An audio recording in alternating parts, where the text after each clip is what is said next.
Okay, here is the last section of problems for exam 2. So you're going to be on study guide number 2, and we're going to answer problems number 19 to 24. You're going to try to solve 19 through 24 on the third day of your testing for this exam. Okay, systems of equations. We're now into chapter 6. This was the longest chapter, the chapter we spent the most time on all year long. Please look in your books on page 267, and you're going to see a chart of how two systems of equations work. Let me see if I can, hold on. Let me see if I can show it to you in my book, and then I'll answer the questions while you continue to look at yours, okay? Okay, so here's what your chart looks like. It looks like this. Systems of equations means two or more equations, and you are a system of equations means you're trying to find all solutions that satisfy both lines. So the place where they intersect or where they coincide. This, okay, when you have two lines that intersect at one point, these guys, right? Do you remember how we classify those? These are called consistent independent lines. Okay, consistent independent lines. They're not dependent on each other for every point, but they intersect at one point. Parallel lines have no solution. They never intersect. These are called inconsistent lines.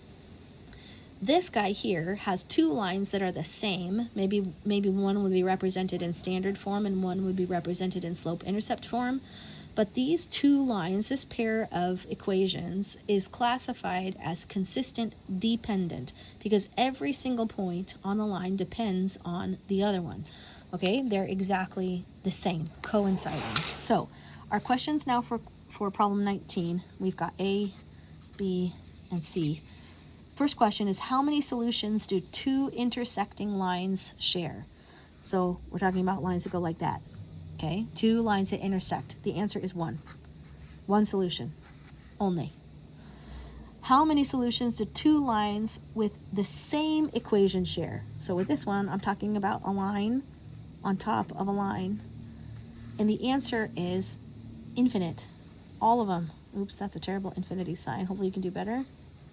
Okay, it's all of the points are solutions. Will make these systems true. How many solutions do two parallel lines share? Okay, if I've got two lines that are parallel, the answer is 0. Those are the only options, okay, for systems of equations. Systems of equations can have either one solution, infinite solutions, or no solutions. There are no other options. Remember that? Think about that on your test, okay, for problem number 19. Problem number 20, you're going to choose everything that applies. And we've got A, B, C, D, E, and F. Okay, where our choices here are consistent, dependent, inconsistent,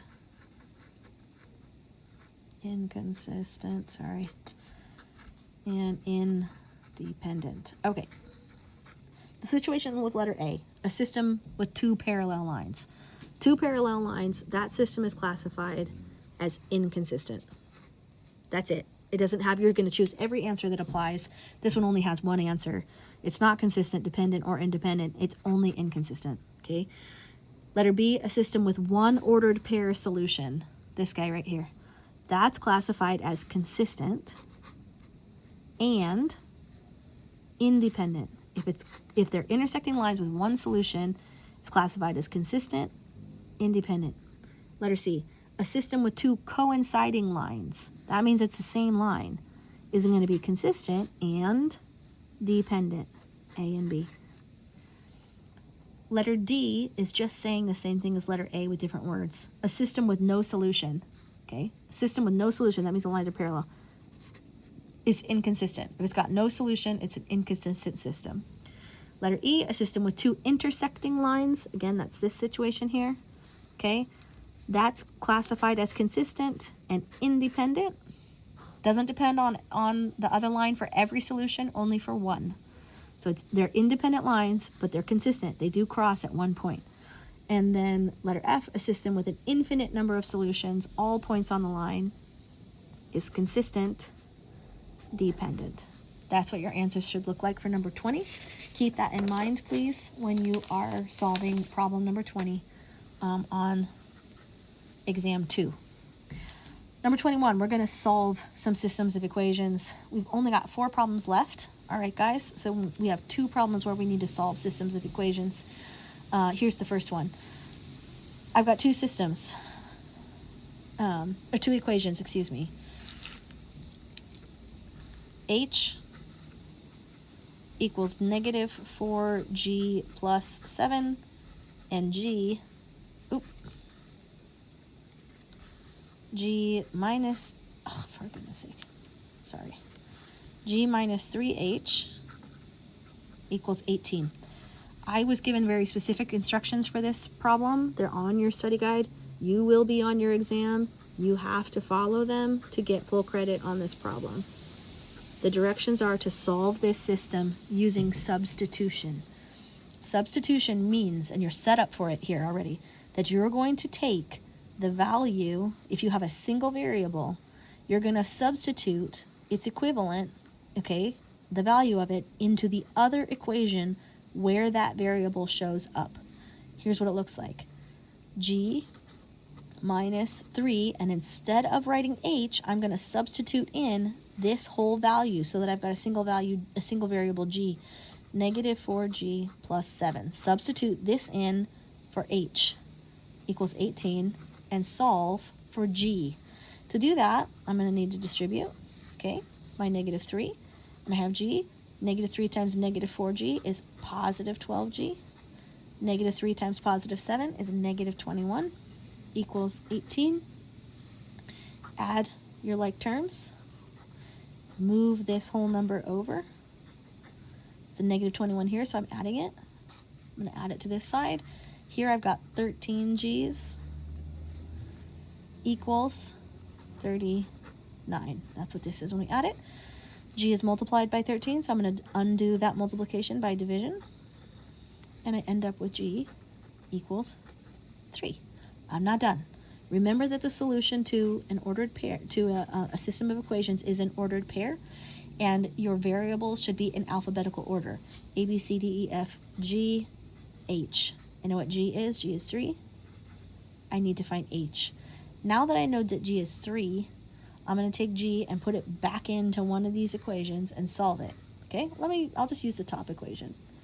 H equals negative 4 times 3, because G is 3, plus 7, and I'm going to end up with H equals negative 12 plus 7, so H equals negative 5, because negative 12 plus 7 is negative 5, so H value goes right here, and my solution is an ordered pair in alphabetical order. Okay, that's number 21. Numbers 22 and 23 are graphing problems. I'm going to come back to the study guide here, and I'm going to graph it right on the study guide. All right, so you can be looking, if you'd like, on page 311 of your book. Remember, if it's an odd number problem, you can cross-reference your book that has all of the solutions to the odd numbers. All right, this is an odd number problem. It's on page 311. It's problem number 21. We're going to graph this inequality. To graph this inequality, I could do this 2 different ways. I can find the x and the y-intercept, plot those points, graph the thing, and then shade. Or I can put this in slope-intercept form and graph the line that way. That's what I'm going to do. I'm going to change this standard form equation or inequality here.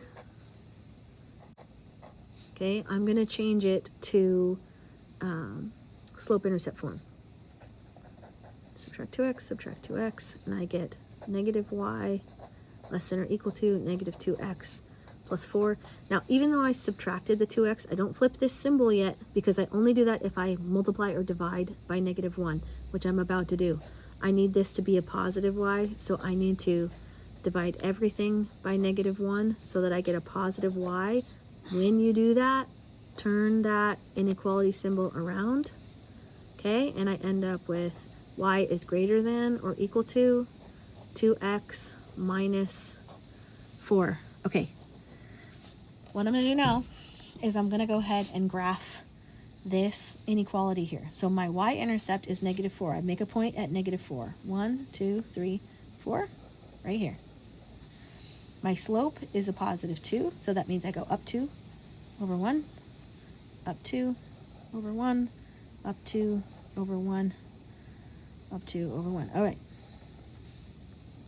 My line, down 2 over 1. I'm going to just finish it here. Okay, my line is going to be a solid line because I have greater than or equal to. So when I go ahead, I should have gotten a ruler out for this, sorry. And draw my line, do the best to make it straight. It's going to be a solid line. I'm not done. Because it's an inequality, it has a range of solutions, not just the points on the line, but any values that are greater than or equal to all of the points on that line. Okay, so I'm going to put a test point. Here's my test point right here. When I put 0 in for x and 0 in for y, if this equation is true, I'm going to shade this side. If it's false, if it's not a solution, that means my solutions are on the other side. Okay, so let's go ahead and do that now. 0 is greater than or equal to 2 times 0 minus 4. 0 is greater than or equal to -4. Is that true? Yes, 0 is greater than -4. That's true. So my test point is a solution, which means my shading includes the test point, and that's what my graph is going to look like. Okay, when I graph, let's go on to the next problem. When I graph this system of inequalities, it's the same concept, okay, except I've just got 2 of them. And the place that I shade has to be true for both of them. So it's going to be a shared zone. Now, I'm going to do this one differently, guys, because this is easier in standard form. I don't want to sit here and change all of these to slope-intercept form. So instead, I'm just going to find the intercepts, okay? So let's find out where this top equation crosses the y-axis by setting x equal to 0. Minus 2y is greater than or equal to 4. That means this is gone. I've got -2y is greater than or equal to 4. I've got to divide this by -2. Careful, careful. When you divide by a negative, remember your inequality symbol needs to flip the other direction. So this becomes y is equal to, and what did I have here? 4 divided by -2 is -2. That's my, this guy right here is my y-intercept, okay, for this top line. Maybe I should have just put it in slope-intercept form. Maybe I'll do that with the next one. Okay, in any case, this is going to cross the line here at -2. That only gives me 1 point. I got to find the x-intercept now. Okay, so let's find the x-intercept. So I'm still working on this equation. The x-intercept, 3x minus 2, is wherever y is equal to 0. Okay, this is out of here. 3x greater than or equal to 4 divided by 3. And I get x is greater than or equal to 4/3 for this one. All that means is that this is going to cross the x-axis at 4/3. 3/3 is 1. 1 more third is like right there. Okay, that's where that guy's going to be. I wish that I had a ruler with me. I'm sorry I didn't do that first, but my first line here, okay, is just going to connect those 2 points. It's going to be a solid line, and you can reference, if you want, number 21, okay, on page 318, as you're looking at this guy. That's what this is going to look like. So this line is going to go like that and like that. All right, now which side do I shade? which side do I shade? I'm gonna put 0, 0 in here. 0 minus 0, that's just 0, is greater than or equal to 4. Is 0 greater than or equal to 4? No, it's not. So my solution is on the other side. It's on the side that doesn't include 0, 0, because 0, 0 is false. Okay, so that's where this is going to go, is here. Now, that's only one line. Right, gang? Okay, that's one line. Now I need to graph this line. To graph this line, I'm going to go ahead and put this one in slope-intercept form, because that looks fairly easy. I'm going to do my work right over here. Okay, and I'm going to subtract the x from this side and from this side, and I'm going to end up with y is less than or equal to negative x, because that moved over here, plus 3. Okay, awesome. This is going to be easy for me to graph. I know I need a point at 3. 1, 2, 3. I know my slope is negative 1. And it's going to be a solid line, right? It's a solid line because it's or equal to. If you end up with a problem that doesn't have an or equal to, it's a dotted line. Be really careful with that. But this one is a solid line. Down 1 over 1, down 1 over 1, down over 1, down 1 over 1, down 1 over 1. Okay, that's enough for that. Here's my line.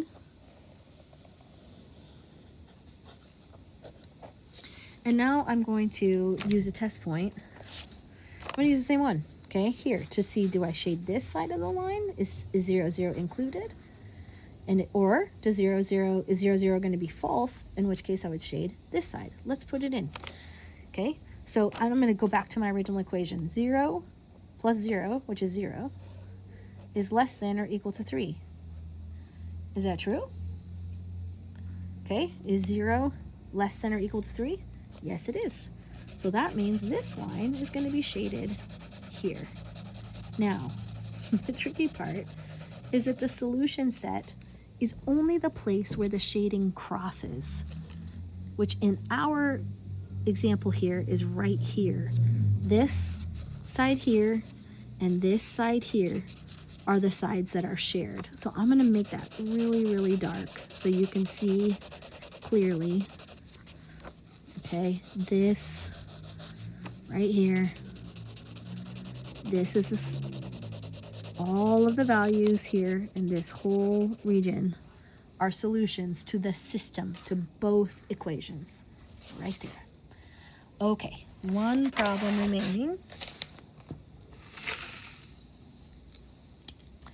And that is problem number 24, a word problem where the athletic director at Westside Christian School ordered practice balls for the baseball team and the softball team. Okay, the baseball team and the softball team. He ordered a total of 43 balls for a total cost of $165. If baseballs cost $3 each and softballs cost $5 each, how many of each type of ball did he use? Here's how you're going to approach a problem like this on your test. You're not going to have the directions that I just wrote for you in your study guide. That's why they're in your study guide. So follow the same process, but use the values for number 24 on your exam, okay, when you actually work out your solution. For this problem, and for the one on your study guide, you're going to write two equations. Equation number 1 is going to be for the number, just the number of balls that this guy ordered. Equation 2, once you write your two equations, then you're going to solve your system, okay? Equation 2 is how much everything costs. So this is going to be the number of balls. This one's going to be the money, okay? How much did he spend? So we know that he ordered a total of 43 balls. The question is, how many of each type of ball did he order? Well, we don't know, either one. So I'm going to pick two variables, okay?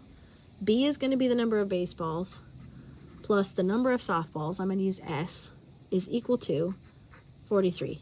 That's the number of balls that this guy ordered.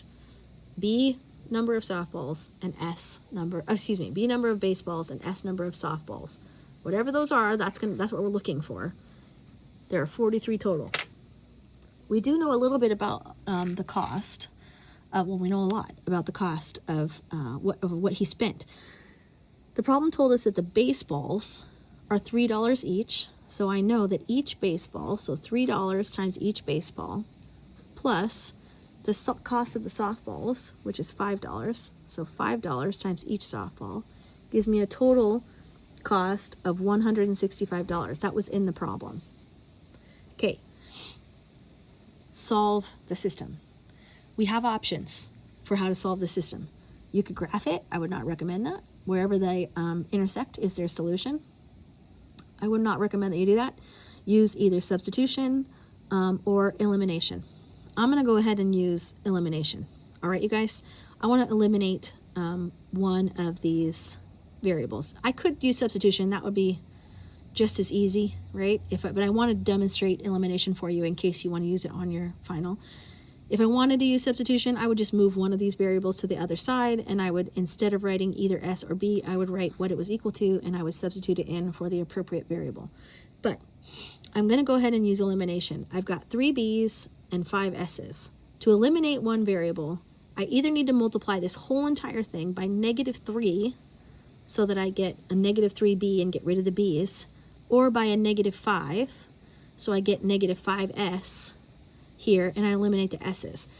That's what I'm going to do, okay? I'm going to multiply this whole entire thing by -5. That means I multiply B, S, and the 43 by -5. When I do that, then I can line these guys up, okay? -5 times B is -5B. -5 times S is -5S. That's going to get rid of these. 43 times -5 is -215. Alrighty, let's combine. Okay, 3B minus 5B is -2B, right? 5S minus 5S eliminated the S's. That's why that's why it's called elimination. Equals 165 minus 215. I put that in my calculator and I get 165 minus 215 is -50. To solve for B, which is currently multiplied by -2, I divide by -2 and I get B equals -50 divided by 2, which is a positive 25. I know how many baseballs he ordered. 25 baseballs. Now, how many softballs did he order? I'm going to go ahead and take my 25 and put it back in here. So I have 25 plus however many softballs he ordered, gives me 43 total. It's easy now to solve for S. I just subtract 25 from each side, and I end up here, 43 minus 25 is 18. So my answer is that he ordered 25 baseballs and 18 softballs. And that's one of the ways you could use to figure that out. All right, best of luck on completing exam 2. Those are all of the types of problems that you're going to have. And when you're ready for exam 3, you can check out the next set of videos.